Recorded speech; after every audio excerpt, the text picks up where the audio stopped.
कक्षा षष्ठी विषय हिंदी प्रकरण 15 नौकर भाग 2। गांधी जी जब बैरिस्ट्री पास थे, हजारों रुपए कमाते थे, फिर भी जब वे साबरमती आश्रम में रहते थे उस समय प्रतिदिन अपने हाथ से चक्की से आटा पीसा करते थे। और चक्की से आटा पीसना भी उनसे हाथ से, यानी कि घर की चक्की से, गट्टी से उनके अनाज को पीसते थे। एक बार एक कार्यकर्ता ने आश्रम में आकर कहा कि आटा कम हो गया है तो गेहूं पीसने हैं। तो उसमें गांधी जी ने सबसे पहले अपना हाथ खड़ा किया कि मैं गेहूं पीस दूंगा। एक बार क्या हुआ कि कुछ छात्र थे कॉलेज के, तो अंग्रेजी भाषा पर उन्हें बहुत गर्व था और वे वहाँ आश्रम में आए और गांधी जी से बोले कि मैं आपकी कोई सेवा कर सकूं, अगर आपके कोई काम हो तो हमें बताएं। गांधी जी उनकी मन की बात को भाप गए कि ये इनको गर्व है अपनी भाषा पर। तो उन्होंने क्या किया कि गेहूं को उनके बीनने के लिए दे दिए। जब वे गेहूं बीनने लगे तो उन्होंने 1 घंटे तक गेहूं बीने। फिर वो इतने थक गए कि गांधी जी से उन्होंने विदा मांग ली। गांधी जी अपना काम स्वयं करना पसंद करते थे। आश्रम का एक नियम यह था कि सब लोग अपने बर्तन खुद साफ करें। रसोई के बर्तन बारी बारी से कुछ लोग दल बांध कर धोते थे। एक दिन गांधी ने बड़े बड़े पतीलों को खुद साफ करने का काम अपने ऊपर लिया। इन पतीलों की पैंदी में खूब कालिख लगी थी। राख भरे हाथों से वह एक पतीले को खूब जोर जोर से रगड़ने में लगे हुए थे कि तभी कस्तूरबा वहां आ गई। उन्होंने पतीले को पकड़ लिया और बोली, यह काम आपका नहीं है, इसे करने को और बहुत से लोग हैं। गांधी को लगा कि उनकी बात मान लेने में ही बुद्धिमानी है और वे चुपचाप कस्तूरबा को उन बर्तनों की सफाई सौंप कर चले आए। बर्तन एकदम चमकते न हो तब तक गांधी को संतोष नहीं होता था। एक बार जेल में उनको जो मददगार दिया गया था उसके काम से असंतुष्ट होकर उन्होंने बताया था कि वे खुद कैसे लोहे के बर्तनों को भी मांज कर चांदी सा चमका सकते थे। जब आश्रम का निर्माण हो रहा था उस समय वहां आने वाले कुछ मेहमानों को तंबुओं में सोना पड़ता था। एक नवजात को पता नहीं था कि अपना बिस्तर कहाँ रखना चाहिए, इसलिए उसने बिस्तर को लपेट कर रख दिया और यह पता लगाने गया कि उसे कहाँ रखना है। लौटते समय उसने देखा कि गांधी खुद उसका बिस्तर कंधे पर उठाए रखने चले जा रहे हैं। आश्रम के लिए बाहर बने कुएं से पानी खींचने का काम भी वे रोज करते थे। एक दिन गांधी कुछ अस्वस्थ थे और चक्की पर आटा पीसने के काम में हिस्सा बटा चुके थे।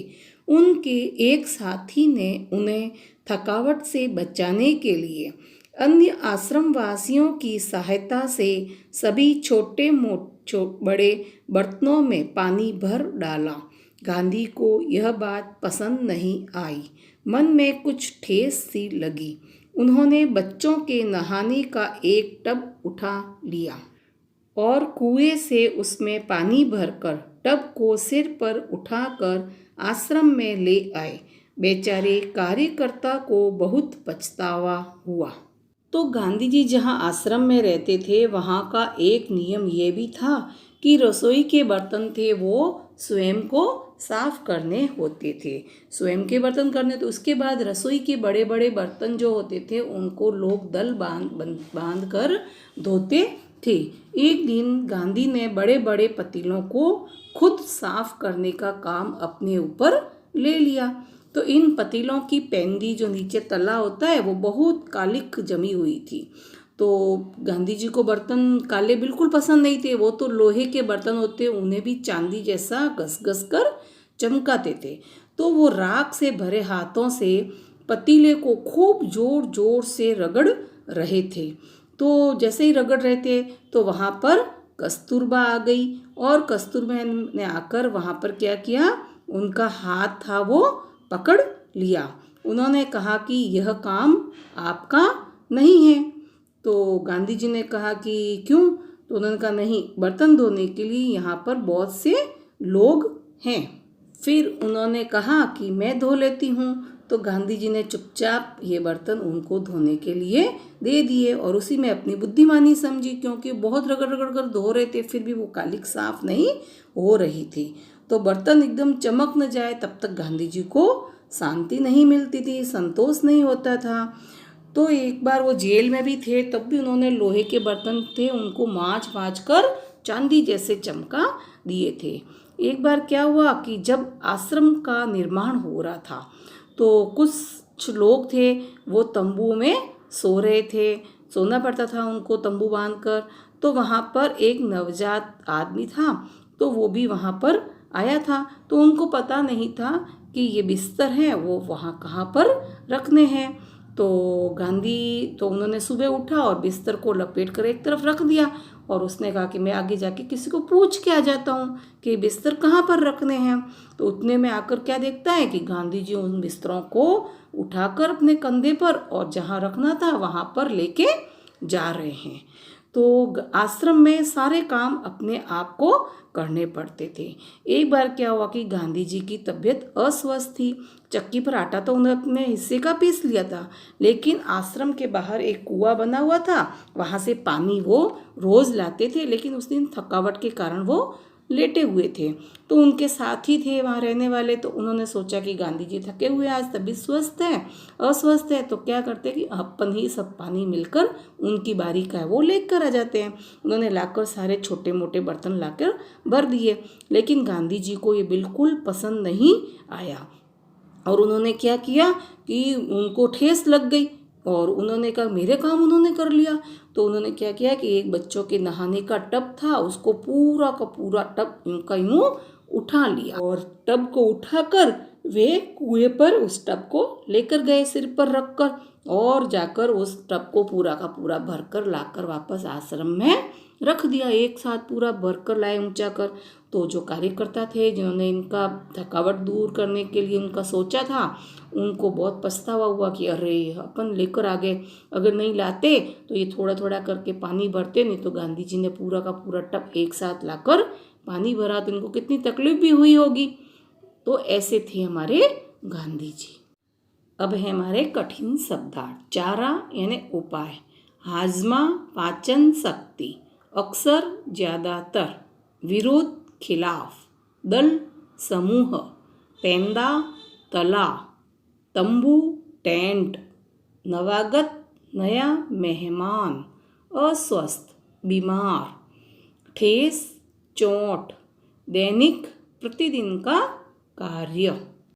अब है बोध प्रश्न। गांधी जी का पूरा नाम क्या था? उत्तर है गांधी जी का पूरा नाम मोहनदास करमचंद गांधी था।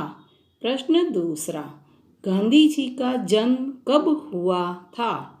उत्तर है गांधी जी का जन्म 2 अक्टूबर 1869 में हुआ था। प्रश्न तीसरा, गांधी जी का जन्म कहाँ हुआ था? उत्तर है गांधी जी का जन्म पोरबंदर में हुआ था। प्रश्न 4, गांधी जी के कितने लड़के थे? उत्तर गांधी जी के 4 लड़के थे। प्रश्न 5वां, गांधी जी के लड़कों के नाम बताइए। उत्तर है गांधी जी के लड़कों के नाम हरिलाल, रामदास, मणिलाल, देवदास था। अभ्यास प्रश्न। पहला प्रश्न है, लंदन में भोज पर बुलाए जाने पर गांधी जी ने क्या किया?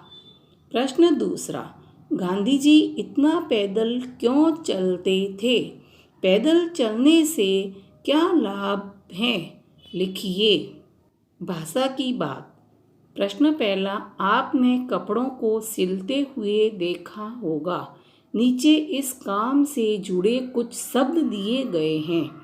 आसपास के बड़ों से या दर्जी से इन शब्दों के बारे में जानकारी करिए और इन शब्दों को कुछ वाक्यों में समझाइए। तुरपाई, बखिया, कच्ची सिलाई, चोर सिलाई। अब आगे वाला भाग हम कल पढ़ेंगे।